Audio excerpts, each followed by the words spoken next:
Hi, hello. I'm Tripti and welcome to my April wrap-up. I read 7 books.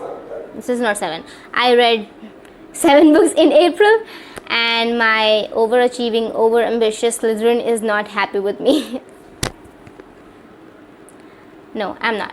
I thought that I'll read more books in April because I had a lot of free time with me. Although I had a lot of assignments, but I had a lot of free time on my hand. But I just read 7 books in April and I'm not really happy about it. Although I haven't read 7 books in any month, so that kind of counts as an accomplishment, I guess. But whatever, I read 7 books in April and now we're gonna talk about it. So let's get into it. First book that I read was Eliza and Her Monsters by Francesca Zappia. This is a YA contemporary novel about a girl named Eliza who is the creator of this webcomic named Monstrosity. I just realized that I just repeated the entire line that I spoke in my Eliza and Her Monsters review, but whatever. I already have the review of this book, so you can go and check that out. Other than that, I really liked this book. This was a cute book. It was really nice. It was really cute, and I gave it 4 stars out of 5, I guess. Yeah, I gave it a 4 stars. So it was a good book. It was a nice book. It was a nice read. It was really cute, and I really enjoyed it. So the second book that I read in April was my best read of the entire month of April. And if you don't know what book it was, then it was Radio Silence by Alice Oseman. I cannot express how much I love that book. Radio Silence talks about acceptance, it talks about sexuality, and it talks about the transition from school to college and if college is for you or not. The main characters are Frances and Aled, and it is their story, but they are not each other's love interests. So this is one of the things that I really liked in the book, because there was a girl, there was a boy, but they did not fall in love with each other, and I really like that. And this book is, I really connected with Aled because he is in college and I'm in college, and there are a lot of things that I really connected with him, and there are a lot of things that really hit me, and I gave this book a 5 stars. This book talked about sexuality and it talked about mental illness, but I really liked the thing that the sexuality of the people and the mental illness were not the center of attention of the book. They were there, but it was not all about them, and it was talked about so subtly that I really liked it. So that was my cup of tea. That was my kind of book. I really liked it. I gave it a 5 out of 5 stars, and it was my best read of April, so I really loved it. The next book that I read was The Haunting of the Hill House by Shirley Jackson. I actually read 2 books by Shirley Jackson this month, and it was The Haunting of the Hill House and We Have Always Lived in the Castle. So let's talk about both of them right now. About The Haunting of the Hill House. Actually, I read We've Always Lived in a Castle first. So let's talk about that first. So We've Always Lived in a Castle is a really creepy story about a creepy town with creepy little children and creepy adults, and they were just doing creepy things.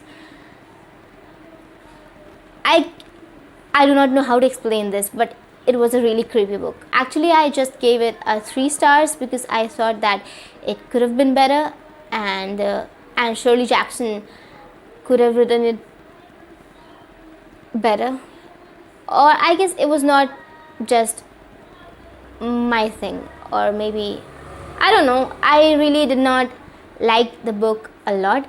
I cannot say that I disliked it or I hated it, so I gave it a 3 stars. It was like, so it was, I did not dislike it, I did not loved it. It was in middle, so I gave it a 3 stars. Okay. And the next book that I read by Shirley Jackson was The Haunting of the Hill House, and I really loved this book. As compared to We've Always Lived in the Castle, The Haunting of the Hill House was much better.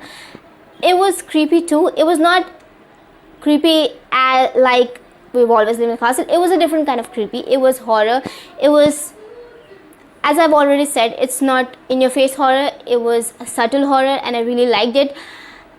It was one of the best haunting house stories I've ever read, and I gave it 4 stars, and I really liked it. Okay, so let's talk about the next book. So the next book that I read was also one of my favorites of the month. The book in question is the first in the Wayward Children series, and that is Every Heart a Doorway by Seanan McGuire. I read this book as the part of Reading Rush, and it was for the prompt read a book on the same spot. Yeah, I read it for read a book on the same spot the whole time, and I read it on my bed. Obviously, where would I read the entire time? I read it on my bed, and I really loved it. This book is one of the best fantasy books I've ever read in my life. Like, it was so pure, and it was so different. It was really different. The word for it is different. It was different. This book is about children who go to these fantasy lands. For example, if Alice went to Wonderland, and if she comes back from Wonderland and she has to live her old boring life, it was about that. It was about the trauma and about the happiness and about everything that the children who went into the magic lands go through. And I really loved how it was depicted and how the story was told. And there was also a murder mystery in this book, which I really like. I really like a good murder mystery, and it was really good. The second book in this series is Down Among the Sticks and Bones, and I've almost completed it, and it was really good. It was about one of my favorite characters from the first book, and I'll talk about it in next month because I read it in May, not in April. So this was the 4th book, I guess, or 5th book. It was the 5th book. The Every Heart a Doorway was the 5th book, and I gave it a 5 out of 5 star. It was really good. Chef's kiss. It was really good. The next book is To All the Boys I've Loved Before. This was also a part of Reading Rush. I read this for read a book that will make you smile, as I already have watched the movie, so I thought, yeah, the book will make me smile because the movie made me smile. So I read it for that. I gave it a 3 out of 5 star.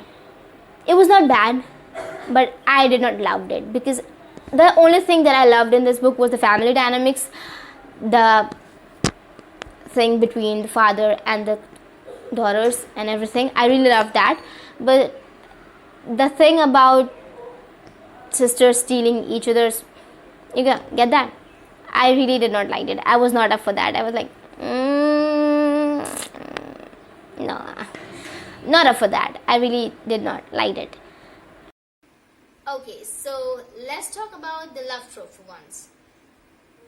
A nerdy girl, a jock boy get together. We haven't ever seen that one, have we? Actually, we have. We have seen that a lot and a lot and a lot. We have seen that a million and million times. It's completely a cliche. Yeah, that's that. Okay, so the thing is that I keep on telling that I am 20 in this video, but clearly I am 19. I still have 4 months to be 20, and I don't know why I keep on repeating that I am 20 and not 19. I don't know what was going on in my head, but I clearly was too excited to be 20, so don't mind that. The thing about this book is that I really only like the family dynamics of this and not anything else, because this book was for 14-year-old Tripti, not for 20-year-old Tripti. If I would have been 14 when I read this book, I would have really loved it. But as I am not 14, I did not like it a lot. I did not like it so much. So the thing is that I have already read a lot of bad boy and good girls in Wattpad when I was 14. I really loved reading that, and I don't know why. I really cannot. I don't know why. I don't know why I did that, because now I really don't like that. And there was a lot of that in this book, and there were a lot of other tropes that I really did not like, and there were a lot of things that all in all, this book was not for me. Although it cute book, sweet book if you just wanted to pass your time. So I gave it a 3 out of 5 stars. And yeah, so that's that. This book was here to make me smile, and it made me smile, so it did work. It did its work, and that's that. Okay, so let's get ready for some drama, or maybe not, because the next book that I read is A Court of Thorns and Roses. The thing about this book is that a lot of people loved it to the core of their hearts, and a lot of people hated this to the core of their hearts. And I never wanted to get in middle of all this, so I decided not to read this. But then I thought, oh, screw this. Let me read it. I'm gonna read it. So I read A Court of Thorns and Roses, and I did not hated it. Let's go with that. I did not hated it, but I did not liked it. So